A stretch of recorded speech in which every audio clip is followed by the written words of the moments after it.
Welcome to another episode of Knowledge is Power, where we're here to empower you to have the knowledge to gain the skill to manage our life better. And what better topic to talk about than retirement and how to manage your super fund? So today I have a special guest here. Her name is Natalia Clack. She's going to share with us some information about retirement funds. So Natalie, thank you so much for joining our space today. Thanks for inviting, Marta. I'm so privileged to be here and share all this knowledge with you guys. It will be a wonderful session for sure. So my name is Martha Mock. I am the host today from the Yeah the Girl 40 Plus group. I will be helping her to meeting different people. If you have any question at all, feel free to put it down into the chat box. I'll be looking after all of you. You don't have to turn your mic or your face on if you don't want to. That is completely fine. So now I will leave the stage to you. Hi, guys. Let me just share my slides. All right. A little bit about today's presentation. Today's presentation, then we call it Empower Your Retirement, SMSF Strategies for Women Over 40. However, you don't have to be a woman and you don't have to be over 40 to get benefits from this knowledge. I also will try to make it very practicable. So it's not about like knowing things in theory, but about what can you do about it, how you can apply it in your life. All right, let's start. So first of all, I have to give a disclaimer. Whatever I'm going to talk about today, it's a general information only. I do not provide any advice and this information is, if you need any advice, you need to contact your financial advisor or you need to contact your accountant. So then don't take this information as an advice. It's very important disclaimer. All right, housekeeping, obviously, Martha already shared with you that everyone is muted. It's up to you if you wanna keep your camera on or off. But all the questions you can ask at the end of the presentations, and I will be happy to answer. A little bit about myself, just to make sure that you understand that I'm not, I have a lot of knowledge, which I basically been doing superannuation for the last 20 years. I have a lot of knowledge to share. I'm also I'm SMSF specialist, financial advisor with a limited license, and or SMSF auditor as well. I also, you can see all these awards. It's just to show that the information which I'm sharing with you today, the information which I gathered in the last 20 years, and I'm happy to share it with you guys today. Right, let's talk about statistics a little bit. Again, very briefly, but to just give you overall understanding about where we are standing as a nation in terms of our retirement and superannuation, and you can compare yourself to this statistic and say, oh, you know what, I'm actually doing it really well, or I actually need to do something about it. So this is a statistic. You can see that median account balance of superannuation in Australia for different age groups. And I think, like if you visual person, it's better to have a look at the chart. You can see the male, usually their superannuation balances are higher. This is still the case, even like we've been talking for last at least 10 years about women, empowering women and women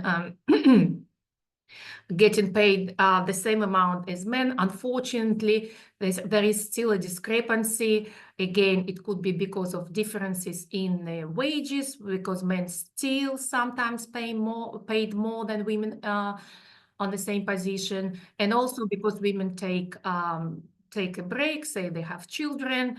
So this is why women usually have lower superannuation balance. And you can see how much the difference between men and women at the different stages. However, this is interesting to look at the statistics here, because you can see that this is where male and female superannuation balances becoming more equal. And then, so why do you think so? Because unfortunately, men live less, statistically again. And when, man husband passes away, superannuation goes to his wife. In that case, women becomes, gets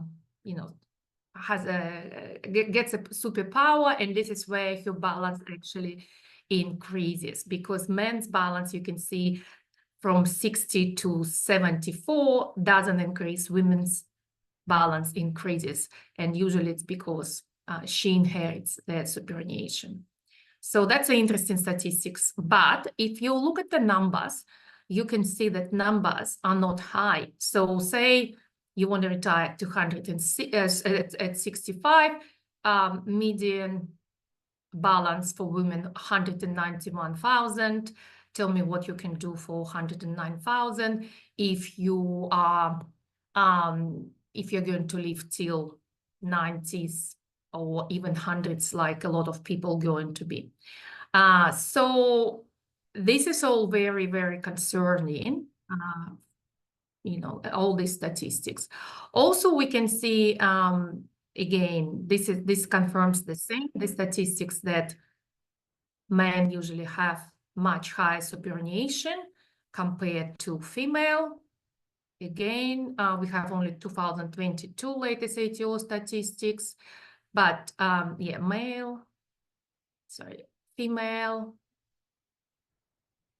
male balances, and you can see that like account balances again go up until 60, 65, 70, and then people start spending their money. So let's think about how long my super will last. So if you think you have enough, then think again, because we've done some projections based on calculations, which you can find on a government website. So say meet Jane and Steve. So my assumptions were that they are both 40 years old, they're a couple, they want to retire at 65, they're on quite high salary, I would say, and the employee contributions are 11.5%. These are the current contributions. And their superannuation, Jane has 50 grand and Steve has 150. Jane has a lower balance because she, they have children, so she took some time off to look after the children. Again, we've done some assumptions about return. This is very important assumption, 7.5% per year. This is the average return, but however, it's quite a high return if you think about it, because sometimes, superannuation funds make less than 5%. Sometimes they make 10%, but on average, if we look at 10, 20 years, this is an average return of the, again, average superannuation fund. Everything is average, so it's statistics. So when we look at it, we can see that their retirement income will look like that. So say they need the money until age of 92, their annual income as a couple will look at 93,000. You think it's a lot. However, think again, if you look at this graph, you can see that income from your super, this is income from your partner's super. Say, for example, this is the female, this is male, because they've got bigger superannuation balance. Remember, they retired at 65, not 60, 65. And look at this blue graph. It's showing that they will need the age pension. So they won't be able to fund their retirement with their superannuation. And when we think about age pension, it sounds okay. I'll have age pension, who cares? But again, think again, by the time you're 70, the age pension is not going to be as generous as it is today. And you think probably it's not generous, but it is generous because at the moment we don't have, like a lot of aging, we don't have the high aging population. But by the time you are 70, probably 40% or 30%, it's predicted, in Australia are going to be people over the age of 60, 65, or even 70. So someone has to basically to pay for this age pension. And if you think it's like 40% of people are the age over 60, so 60% are only working and producing the income, age pension is not going to be that generous. This is one thing I can guarantee. In terms of the buying capacity, it might go up in terms of the dollar value, of course, but in terms of the buying capacity, it's not going to be the same. So this is superannuation balances of this couple. You can see that their balance basically will be all spent by the age of 92. So it means if something goes not according to plan, if, for example, they want to retire at 60, they have to deduct 5 years. If they live beyond 92, again, they will not have money. Or if another GFC will happen somewhere in here, again, forget about it. Their balance will drop and they will never recover because you need 10, 15 years to recover from GFC. So let's have a look at Christine. Christine is 40. She's single. She's on high salary. She's got $200,000 contributions. Superannuation, and high salary. So the same assumptions, exactly the same assumptions. We look at her. Again, we look at 61,000 a year. She's single, so probably not bad. Again, if she has a house outside, if she doesn't have to pay rent, maybe it's not bad. But if she has to pay rent, then she will be at a level of poverty. So we look at these graphs. Again, she will need the age pension. Again, how much age pension is going to be when she is 70? No one knows, and no one can guarantee you anything. All right. So, and again, we can see that her balance will go and be eaten by the age, her superannuation will be eaten by the age of 92 as well. So if Christine decides to live until 100, which a lot of people in their 40s, which are in their 40s now, a lot of people will live until 100, according to statistics again, and according to projections from statistics. So it means, she will be beyond the poverty by the age of 92. Right, let's look at about superannuation. Superannuation in Australia, traditionally, there are 3 major pillars. So when you think about where do I get the money when I retire, and my retirement probably is going to be 30, 40 years long, 3 pillars is an age pension, which again, big question mark, what's going to happen with age pension, how much it's going to be, but I can guarantee it's not going to be better than it is, at the moment. In terms of, again, buying capacity, it's not going to be better. It's going to be worse. And superannuation guarantee, this is where, your employer, obviously, it's a compulsory, your employer contributes into super, and this is how you grow your superannuation. And voluntary savings. This is voluntary savings. Again, it could be additional contributions you put in your super. Again, additional, like sometimes you have additional funds. For example, if you inherit funds or if you make some capital gains, say you buy investment property, you sell, you make some money. A lot of people put these additional funds into superannuation as well, like voluntary savings. Also, I would say the fourth one, the fourth pillar is if you have a house in the future when you retire, potentially you can withdraw the equity. So you basically eating off your equity of your house. This is probably the fourth pillar, which a lot of people started talking about because they don't have enough superannuation. Age pension is not enough, so they just, like gradually they just eating the balance of their house. I mean, the equity of their house. Right, let's talk about superannuation in Australia. There are different superannuation funds. Mind you, superannuation rules are exactly the same. It doesn't matter where your super goes to. If your super goes to industry funds, corporate funds, public sector funds, retail funds, SMSFs, rules are the same. Taxes are exactly the same. Performance is different. And again, if you want to look at performance of your superannuation fund, and doesn't matter which fund you are in, you can always go to, like to their website, or if you want to compare, again, there are plenty of websites to compare performance of their large superannuation funds, this type of funds. SMSFs, it's something different. Again, the rules are the same, but it's a different type of superannuation fund. So, and we talk about it in a minute. Right, what is SMSF?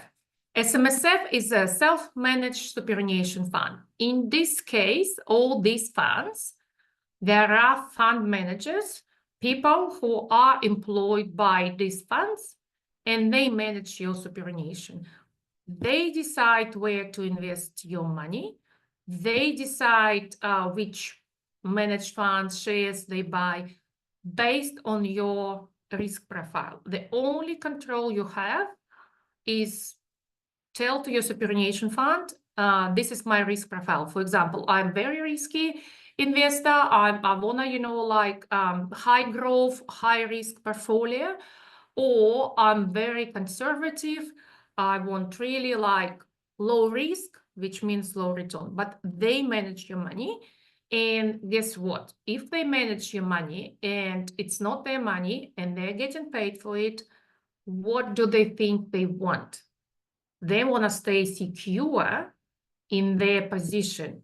So what it means that the fund managers, they are not going to take additional risks to get you the extra return, because they will lose their jobs if, for example, they will lose money. So they're not going to take extra risks, that's for sure. So any risk, any return they're going to deliver you is still risk adverse type of returns, because again, they are managers and they have to manage your funds, and it's their job, and there is no way for them, no incentive to take extra risks to deliver you extra returns. So which is probably a good thing too. So you can look at it from both sides. SMSF is slightly something different. You are the manager, so you manage your superannuation. You have access to your superannuation. So it's a trust, but it's not like a family trust. It's completely different. It's a special trust, superannuation trust. SMSF can have corporate or individual trustees. So as any trust, there is a trustee for SMSF. As a member of SMSF, say, for example, you set up SMSF for yourself, you'll be member, you'll be director of the corporate trustee, and you will be beneficiary. So you're trustee, member, and beneficiary of the same trust, of your trust. And this is the main difference, because in this case, trustee of the superannuation fund, you have nothing to do with trustee of superannuation funds in a large superannuation funds. Here, you're free in one. You manage your money. SMSF can have up to 6 members. It's important to remember because it used to be 4, but they changed the rules up to 6 members. I haven't seen 6 members fund yet.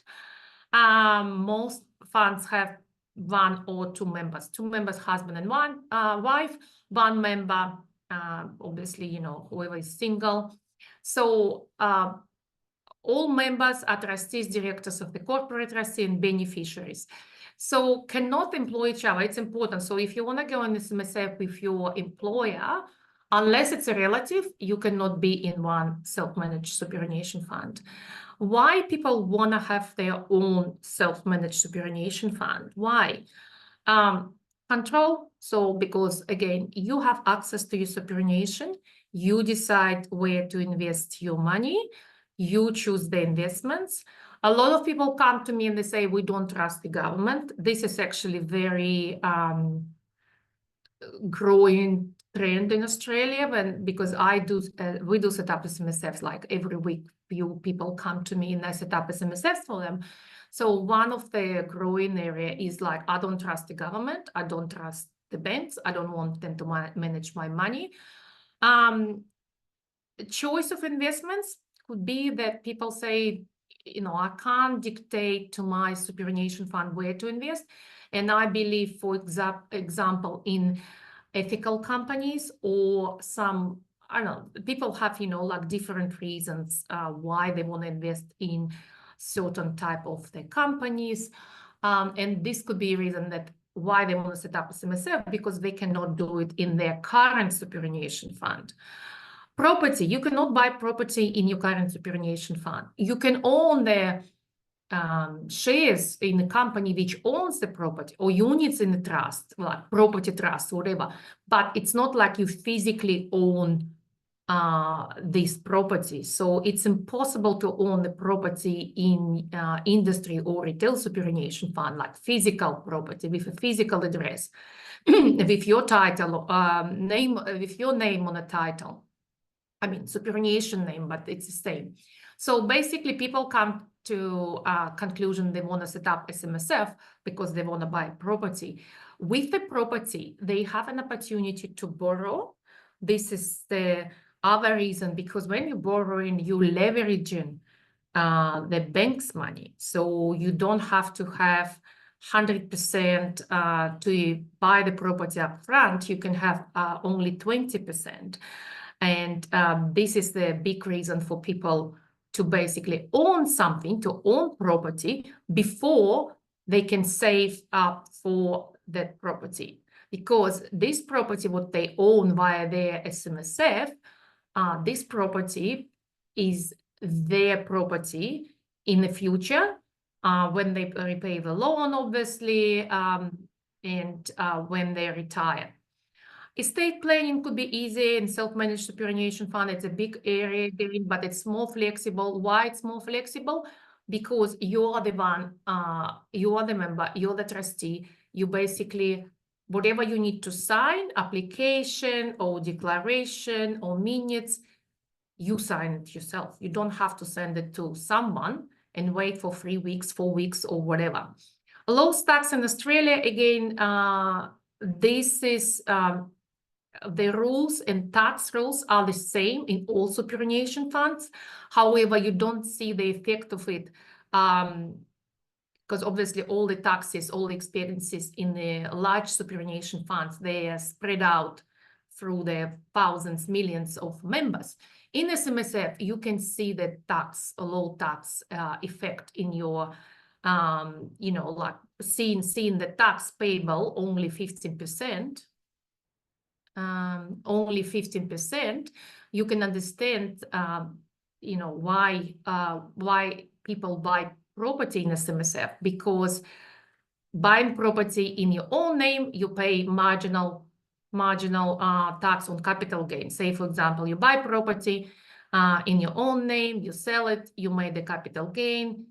Capital gain goes in your individual tax return, it adds to your income, and you pay whatever your marginal tax rate, but definitely more than 15%. In SMSF, you pay tax of, where's my tax thing? Okay, I don't have tax slide here, but it's okay. So basically in SMSF, you pay maximum 15%.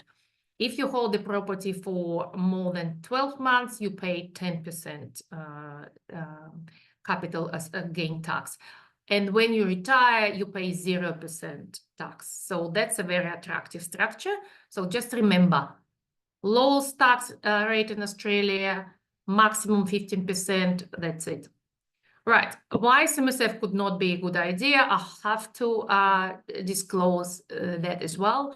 Minimum balance of 200 grand. If it's less than 200, then it's probably not a good idea because the fees you're paying are going to be higher than in your current superannuation fund. So it means you need to really, really achieve higher returns than your current superannuation fund. And sometimes it's not a good idea. Again, it depends, but 200,000 seems to be a sweet spot for the self-managed superannuation funds. Complicated rules to understand. Again, if you have the right professional who are holding your hand, basically you don't have to think about complicated rules too much. You just have to ask questions, and you have to get yourself, obviously you have to get yourself educated about SMSFs, but the complexity comes from not knowing the rules, trying to do it yourself, trying to understand the rules and making the mistakes. Could be more expensive to run. Again, 200 grand seems to be a sweet spot. However, statistically, it was some research was done that at the level of 250, 300,000, this is a level where the fees you're paying in SMSF approximately will be the same fees you're paying in industry or retail superannuation funds. Say 300 grand, this is where the fees become sort of like same, and then it actually goes in opposite direction. So the higher your balance is, the higher the fees you pay in the industry or retail fund, because the fees, they charge you investment fees, which are based on the percentage of your balance. So the higher the balance, the higher the fees. In SMSF, we don't charge, accountants, we don't charge fees based on the balance. We charge fees based on the complexity. So you might have 5 million balance in SMSF and pay only the same fees like people pay with 200,000 balance. Time consuming to manage, again, yes, when you set up SMSF, a couple of months, it's a process where you do need to spend time. You do need to spend time with, to understand the rules, to talk to your SMSF professional, whoever sets up SMSF for you, to go through the documents. And basically, it is a time consuming to set it up. However, after you set up the SMSF, it's up to you how much time you want to spend on managing your SMSF.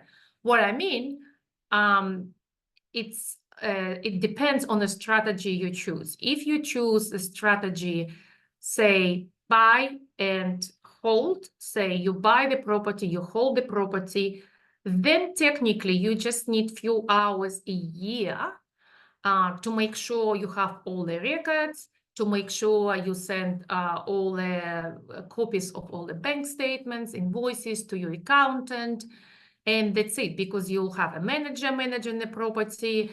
So you don't need to spend much time during the year.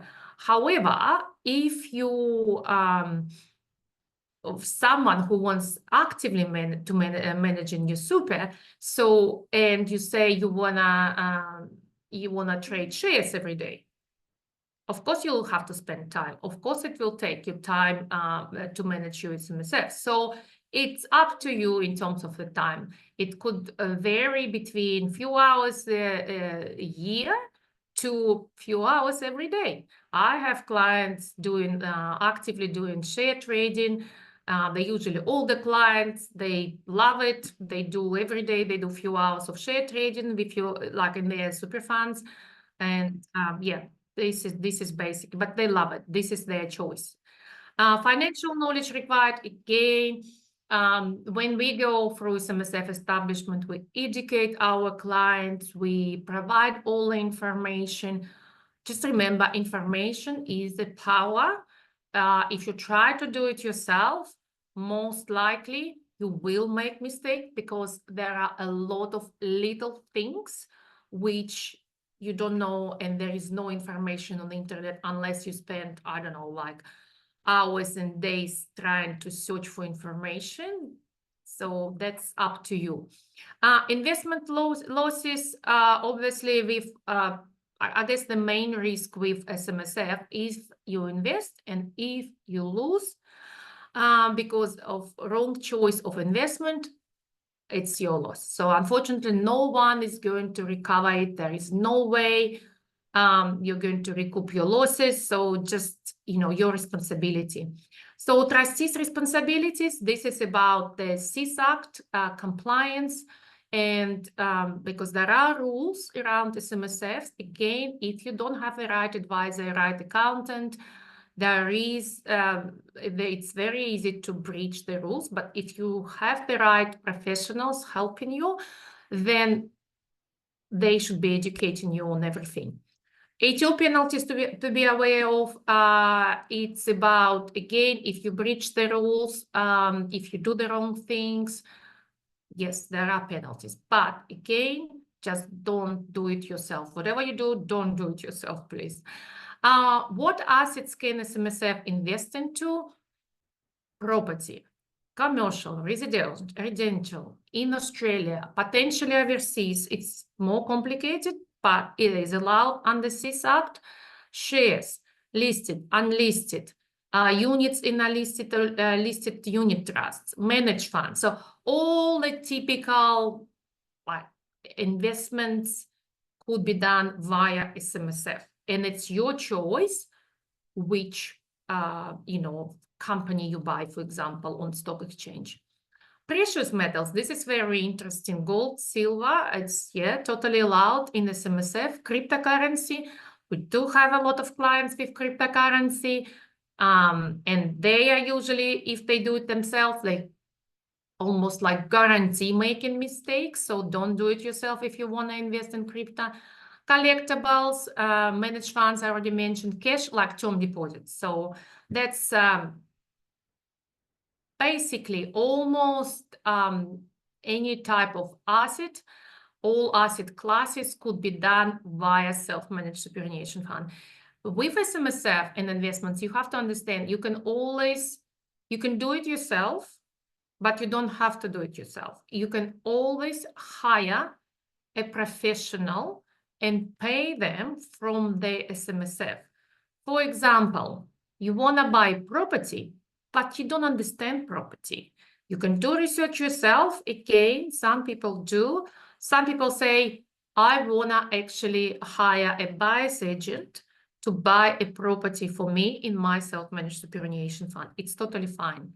You can hire a professional and pay from SMSF to help you to implement your investment strategies, such as buy property or, again, shares, managed funds, unit trusts. Again, you can hire the financial advisor and, again, pay them their fees from self-managed superannuation fund. Or you can do it yourself. It's up to you. Let's go to the next one. Right, when can you access your super? This is very interesting question. When you retire, retirement for superannuation purposes is different to retirement for age care and age pension purposes. So for superannuation, you can retire at 60 years old. When you reach 60 and you need to retire, which it means quit your employment with intention to not work again. You can change your mind after, but you have to quit your employment at some stage and reach the age of 60. The second condition is 65. So you can reach the age of 65. You don't have to quit your employment. You can keep working, but this is when you can retire. So what retirement means for superannuation purposes? It means that you can access your super. You can, doesn't matter again, remember the rules are the same. You can access your super, you can contact your superannuation fund, even if it's not SMSF, You contact them, you say, I retired, I'm 65, I turned 65 yesterday, I retired, I want my money. So, and they have to release your money, and you can do whatever you want with your money. But most people don't want to go and spend their money at the age when they reach their retirement. They actually want to do the opposite. They want to put more in a superannuation system. Why? Because they know they have another 30, 40 years to live on that money, and they don't want to pay massive taxes, because with individual tax, doesn't matter how old you are, you still pay the same tax. So if you make 150 or 100, okay, if you make 200 grand, for example, you keep paying like 45%, no matter you are 20, 30 or 100 years old. In SMSF, it's different. After you retire, potentially again, there are limits to how much you can have in super, so to pay zero tax, but you pay in zero tax. Again, it's a big topic. So let's talk about property in SMSF. Why people want to buy property in SMSF? Very often, again, from my experience, from seeing a lot of clients, people say a couple, they have a house they live in, but they have so many expenses, mortgages, children. They can't afford to buy investment property. They can't afford, they can't save for investment property, but they know they have superannuation because they've been working for the last 20, 25 years. So they know their superannuation is doing something. And every year they look at their statement and say, okay, whatever.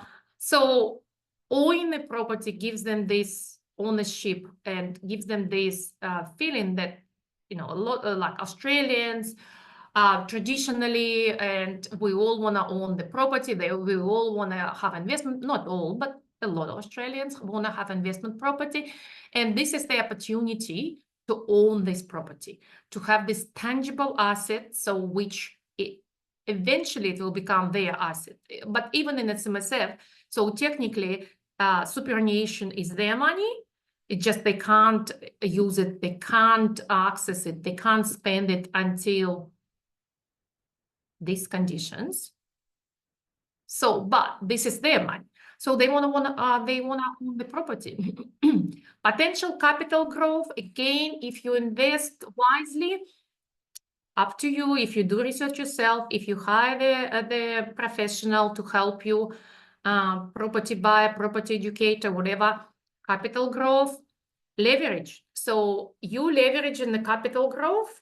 If, for example, you buy a property, you leverage, you know, you borrow to buy the property, you leverage bank's money. So the opportunity to leverage the growth. But always remember that if you're losing money, you're leveraging your losses as well. So that's a reminder for you as well.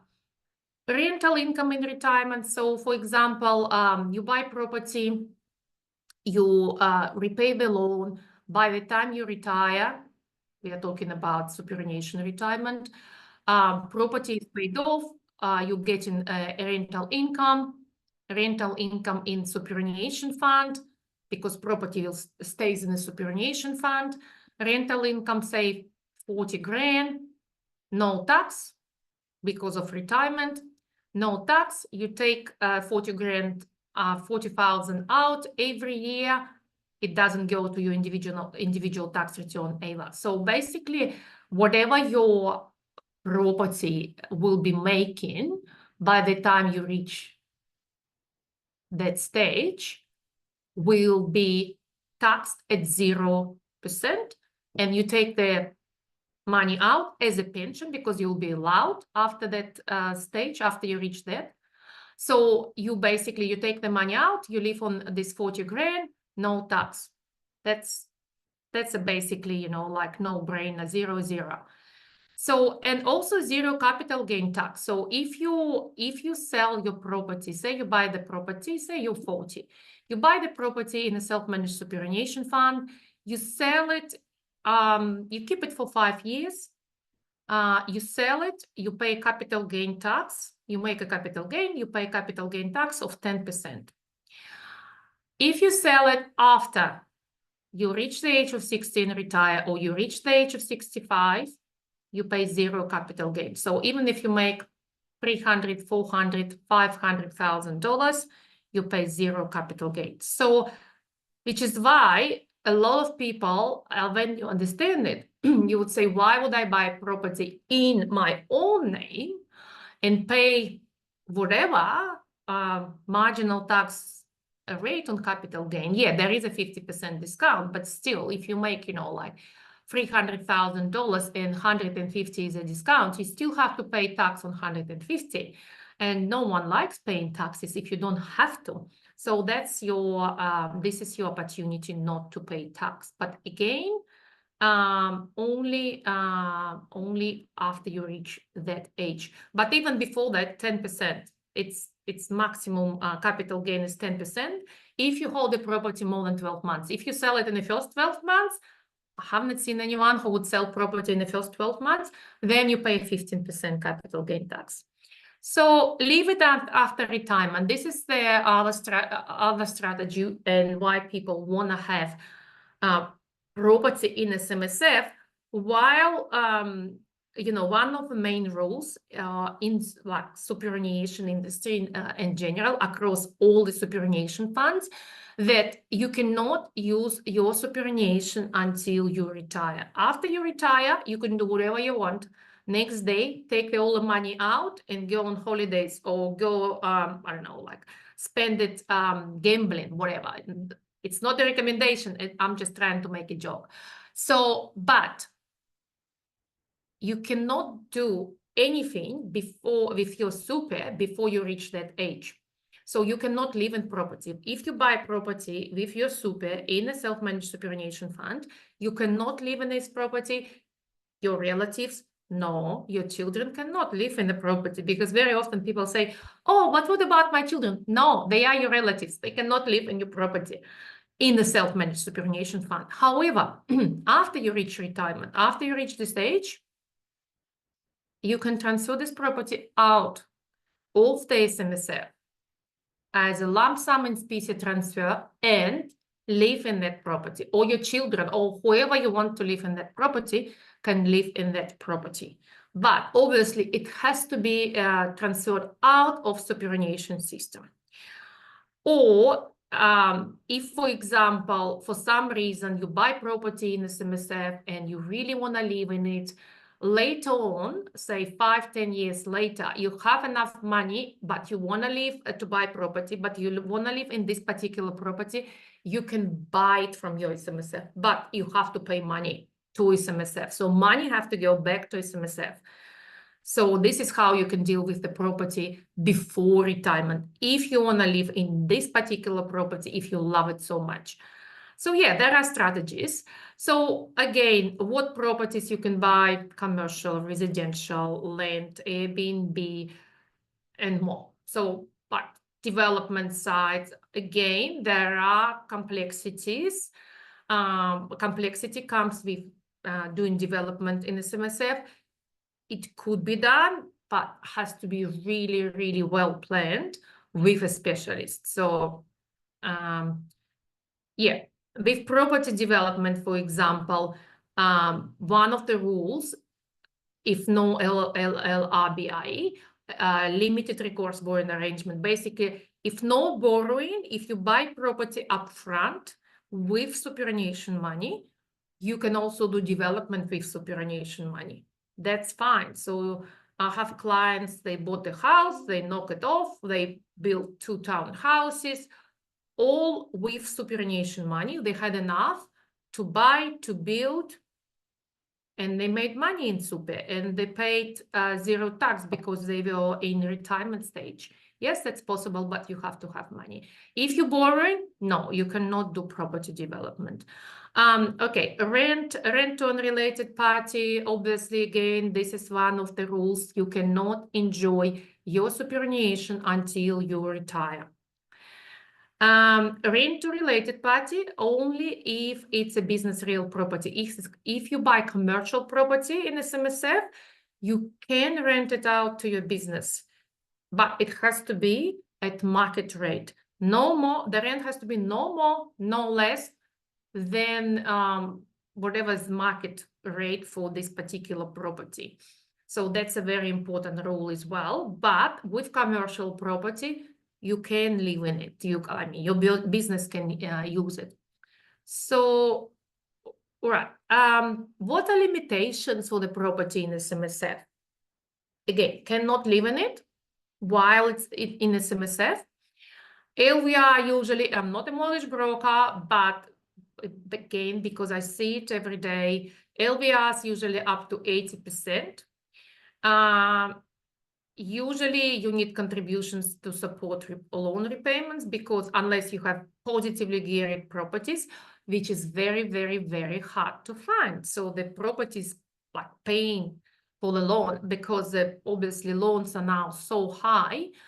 But if loans, if interest rates will come down, so then there is opportunity to buy the positively geared property. Minimum 200K. Again, I know that if you're thinking you have only 100K and you still want to set up a SMSF, the banks will not lend you. That's no way. However, if you, for example, have low balance, but you have money outside of super and you wanna move money from outside of super inside of super to basically to bump this balance up, you can do it. There are strategies, but it's a financial advice. Right. Cannot develop while under borrowing. So if it's borrowing, no, cannot develop. Cannot withdraw the equity, so you cannot use this strategy, you know, like building up the property portfolio in SMSF, unfortunately. Actually, fortunately, because the risks are very high. If you keep withdrawing equity and using it to buy another property, no, you basically, you locked in. You buy the property, you have to pay it off. Cannot cross-collaterate loans, no. Every loan has to be separate. So there are no risky strategies for SMSF. All right, let's talk about SMSF establishment process. SMSF establishment process, it does take time. And obviously it's not a cheap exercise either, because there are a few things we need to cover. Statement of advice is required because SMSF is a financial product. So if someone out there doing SMSF establishment without statement of advice, that's 100% a breach, unless you do it yourself. But if you do it yourself, again, good luck, guys, to you. I've seen all these people coming to me and saying, oh, you know, like, yeah, I think I thought I knew it, but I made this mistake and that mistake, and saving few hundred or even like few $1,000s, it's not worth it when you have to basically then fix the mistakes people made because they didn't have any right advice. SMSF establishment, second step, open bank account, roll over existing superannuation balance into this bank account, and fees. Fees involved, they are prepaid, but can be reimbursed from SMSF. What it means you pay the advisor or SMSF expert before we set up SMSF for you, because we need to get paid. But once you set up SMSF, you can reimburse yourself. So you can just transfer money from SMSF bank account to your bank account, saying it's a reimbursement. So, all right. Why statement of advice is required? Because remember, the first step is statement of advice. Again, best interest duty. So we are covered by I'm covered by limited license. So I've got the PI insurance, and I can only provide advice which is in your best interest. So we go through interview, we work a lot with you, we spend a lot of time, again, educating you, answering all the questions, going through all your strategies. We look at your personal circumstances in a statement of advice. We optimize your contributions. For example, we minimize your tax. We look at the cash flow for the property. We look at your 5 years projections for the property. We look at your insurances, which you might have in your current superannuation fund. We advise you what to do with insurance. And we look at the fees you're paying currently and the fees you're going to pay in SMSF. So basically, by the time you finish with a statement of advice, you know everything you need to know about running and managing your own self-managed superannuation fund. So that's a very, very important step. Step number 2 is SMSF establishment process. We do it all for you. We just send you the documents you will need to read, understand, sign. But we do the set up a new company for you. We set up a trust. We register you for ABN, TFM, electronic service address. This is what you need to receive the contributions from your employer into your new SMSF. We work with ATO on ATO approval of regulation status, because you cannot do anything in SMSF until ATO approves your status. Again, there are a few hurdles here, few hoops to jump through and initiate the rollover. Again, this is, this is a complex step as well, because there is a lot of compliance around, superannuation. So we know how to deal with the superannuation funds. We know what they're required to do the rollover, and we do it electronically. But there is a lot involved in the process. So basically, what we do it is super, because I'm saying we're SMSF specialists. We do everything in SMSFs, but we don't provide the investment advice. So how it works, people come to me and say, Natalia, I want to invest in gold, silver, crypto, property, shares, you name it, whatever you want to do. I'm here to assist you and guide you and tell you how. I'll tell you how. I'll set up a structure for you. I'll answer any questions you have, but I'm not telling you which shares to buy, which property to buy, where to invest, because again, I don't want to limit myself to shares only, or just don't want to limit myself. I basically, whatever you want to do, I'll tell you. If you need professional, I can introduce you to professional. Again, I don't do properties, for example, but I work with the properties agents and I have a panel of them. So I know if you need help, I can, find you someone who can help you. If you want to do it yourself, you're welcome to do it yourself. With shares, for example, I will tell you which platforms you can use to do it yourself. Or again, if you need financial advisor, I have a panel of financial advisors. I'm not getting anything out of it. It's just not my area of expertise. And I believe people should do what they're good at and not try to do everything. I'm not trying to do everything, but I'm really, really good at doing self-managed superannuation funds. And this is what I do. All right, so we do SMSF establishment. We handle everything for you. We do SMSF annual compliance and administration. So every year, SMSF has to lodge tax return. It has to be audited by the independent auditor. We organize it all. And we also do SMSF audits for the other accountants. So I know everything about what SMSF auditors are looking at when they audit SMSFs. And I provide SMSF advice. Again, SMSF advice, it only could be provided under the financial license. No one can provide you SMSF advice if they don't have a license. And if someone do, eventually ASIC will come after them, and there are penalties, millions of dollars, where people provide advice which they're not licensed to do so. All right, so basically, again, about Easy Super, I've been doing it for 20 years, I already told you, and we specialize in any complexity. I've got very complex super funds, I have simple super funds, doesn't matter. Whatever question you have, we can handle it all. All right, today is a special offer from me. Today you've got on this webinar, SMSF establishment fees. This is like elephant in the room, right? Everyone, so how much it costs? How much it costs? It does cost money. It's a $7,700 and it includes a statement of advice. and it includes SMSF establishment with the corporate trustee and rollover. The whole process is covered for 7,700, and only today I give the discount, like for you guys, only, like someone who can basically, who has been at the webinar and here today. All right, so this one is where you can find us. Again, so on LinkedIn, Instagram, YouTube. I've got YouTube channel. I put videos regularly. Facebook, and you can book a discovery session.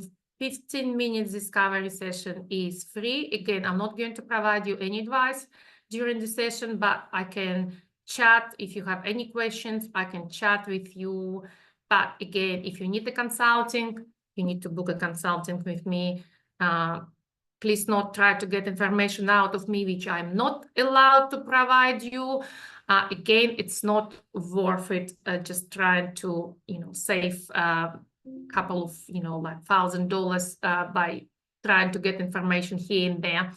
All right, so any questions? Probably we should, should open for questions. I know it was, I tried to be quick, but yeah. I think you did really, really well. We have a lot of people in the room there. I don't see any question popping up yet. So if anyone will have any questions, feel free to pop it into the chat there. I don't see any on the Facebook there yet. Onto it. Yeah, there's 1 minute. I sent her a question. Okay, great. Tanya sent you a question already in private. So that is all good there. And yep, there you go there. So thank you, Natalie, for actually sharing all of that information to us. I think that's actually truly valuable. So everyone can see here her contact here. I will be actually uploading this onto YouTube as well. So if you need a recording later, feel free to reach us to actually on it. So got another 2 questions here. If we own our property, can we use the super and rest of the rest from the value of the property to build a new one? Would be interested to learn more. No, like I've mentioned, so if you own a property, no, if you own property outside of super, you cannot use the equity unless you withdraw the equity as a cash, put it into the superannuation fund. So whatever you buy in super has to be with the superannuation money. So if you have money outside of super, the first step is to move this money from outside of super to inside of super. But there are contributions available and there are contribution strategies, but again, you need advice, financial advice on that topic. Okay, great. Also, the next question we have is, which bank do you use for SMSF? Any bank who has this option to open an account under SMSF name. So, yeah. Okay. Do you pay stamp duty on SMSF when transferring back to yourself after 65? Stamp duty, if you transfer, again, this is what you need to talk to the solicitor, because it depends, usually not, because it's the same beneficiary, so there is a concession, but there are different states. So you need to talk to solicitor in your state to confirm it, but usually no. Okay. Can we have property and shares in the SMSF? Yes, you can. You actually encouraged to diversify. So you can buy a little bit of everything. Okay. We got another question here. Thank you so much for this session. Are there any tips on how to grow your balance to 200K faster? That is additional contribution when salary is around 200K per annum. Again, I can't provide you with the look, everything is so regulated, so I can't even open my mouth and say to you, like, you have to put such and such. But of course, to grow your super balance, you have to put more. So there are ways to put more. It could be the salary sacrifice, for example. It could be additional personal contributions. They could be before tax contributions. They could be after tax contributions. There are different types of contributions. But obviously, to grow your balance, you need to put more money in. That's the basic strategy. But what type of contributions? This is the question for the advice again. Great. So can you put an existing pay-off property into a SMSF and live in it after 60 or 65? Can you put existing property? Paid off property into the SMSF? Yes. Yeah, unfortunately, you cannot buy, SMSF cannot buy property from you unless it's a commercial property. But I don't understand why would you do this exercise to put the property in SMSF, and then in order to live on it, you have to transfer it out. So so basically you cannot, if it's a residential property, first of all, you cannot, SMSF cannot buy it from yourself. If it's a commercial property, yes, SMSF can buy it from you, but not residential. But vice versa, it works. So if you buy property in SMSF and sell it to yourself, even if it's residential, yes, you can. Okay, cool. Okay, so is it possible, someone is asking, is it possible to get a recording of this webinar? Yes. Once we finish this recording here, I'll send Natalie the recording so she can actually send it to you guys in the email that you registered. Yeah. Wonderful. Oh, that is all the questions on the chat here. Just let me check the other one. It looks all good at this stage because sometimes Facebook is a little bit slower in actually loading stuff. So I wanted to make sure that we are good. All the question answered. But of course, if you got any other questions, you're more than welcome to get like contact Natalie in private, and that way that she can actually explain a bit more to you. So thank you. We got another thank you to us here. Thank you so much, Natalie, and thank you so much for everyone who have joined us on this webinar today. And we look forward to seeing you guys next time on another episode of Knowledge is Power. Thank you again. Thank you.